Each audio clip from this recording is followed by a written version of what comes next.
কোরআন হাদিসের কোথাও জর্দা শব্দের আরবি উল্লেখ করে হারাম বলার হারাম ফতোয়া আছে?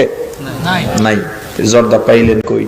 আচ্ছা, বিড়ি, তামাক, জর্দা, সিগারেট গুলো হাদিসে নেই বুঝলাম। সব দেশে যত নেশাদার দ্রব্য আছে সবেরই নাম যদি হাদিসে আছে, তাহলে এইটা দিয়ে বড় বড় গ্রন্থ হয়ে যায়। এমন বাক্য বলেছেন, সেই বাক্য দিয়ে সারা পৃথিবীর যত নেশাদার দ্রব্য আছে সব অর্মধ্যগণ্য। দেখেন, তিনি বলছেন, জাবের রাদিয়াল্লাহু আনহু বলেন, রাসূল সাল্লাল্লাহু আলাইহি সাল্লাম বলেছেন, মাসকারা কাসীরুহু ফাকালিলুহু হারাম। যেই জিনিসটা বেশি খেলে বিবেকের ক্ষতি হবে তার কমও হারাম, কমটাও মদ। বুঝানো যাচ্ছে না মনে হয়?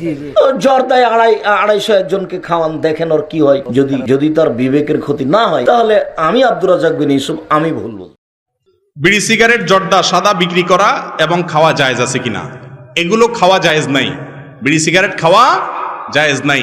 আর যেটা খাওয়া জায়েজ নাই সেটা বিক্রি করাও, আল্লাহ বলেছেন, ওয়ালা তাআওয়ানু আল ইসমি ওয়াল উদওয়ান, গুনাহের কাজে তোমরা একে অন্যের সাহায্য করো না। বিড়ি বিক্রি করা মানে হলো বিড়িখোরের সাহায্য করা, ঠিক না? ঠিক, ওর হেল্প করা, এই জন্য এটা বিক্রি করা যায় না। এখন মুশকিল হলো মুদি দোকানদাররা বলবেন এটা না বেচতে তো দোকান চলবে না। কে বলছে দোকান চলবে না? সাইনবোর্ড লিখে দিবেন এই দোকানে ধূমপান বিক্রি করা হয় না, হারাম জিনিস বিক্রি করা হয় না। কিছু কাস্টমার কমবে, ওই বিড়িখোর কাস্টমার কমে গেলে ইনশাল্লাহ বরকত আরো বাড়বে। কথা বুঝেন নাই? আর যদি না পারেন তাহলে সেক্ষেত্রে এটার উপার্জনটা আলাদা একটা কোটা মোটা বাক্স টাক্সতে রাখবেন, ওটা খাবেন না, দান করে দিবেন। আগেকার দিনে এমন ফতোয়া ছিল যে ধূমপান হলো মাকরু। এর কারণ কেউ ধূমপান করলে তখন তার মুখে বাজে গন্ধ হয়, অন্যের সমস্যা হয় মুখের গন্ধে। নবীজি সাল্লাল্লাহু আলাইহি ওয়াসাল্লামের একটা হাদিস আছে যে তোমরা রসুন খেয়ে নামাজ পড়তে যেও না, কারণ রসুন খেলে মুখে বাজে গন্ধ হয়। এই হাদিসের উপর ভিত্তি করে বলা হয়েছিল ধূমপান মাকরু। কিন্তু এখন আমরা জানতে পেরেছি যে ধূমপান করলে শরীরের অনেক ক্ষতি হয়। এটা একটা স্লো পয়জনিং।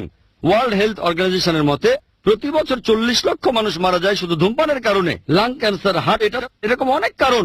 তাহলে এটা স্লো পয়জনিং। আর সূরা বাকারার 195 নম্বর আয়াতে বলা হয়েছে যে তোমরা নিজের হাতে নিজেদের ধ্বংস করো না, নিজের হাতে নিজেদের ধ্বংস করো না, এটা হচ্ছে হারাম। এ কথার ভিত্তিতে বেশিরভাগ উলামাগণ, বিশেষজ্ঞরাও 400-এরও বেশি ফতোয়া দিয়েছেন যে ধূমপান হারাম।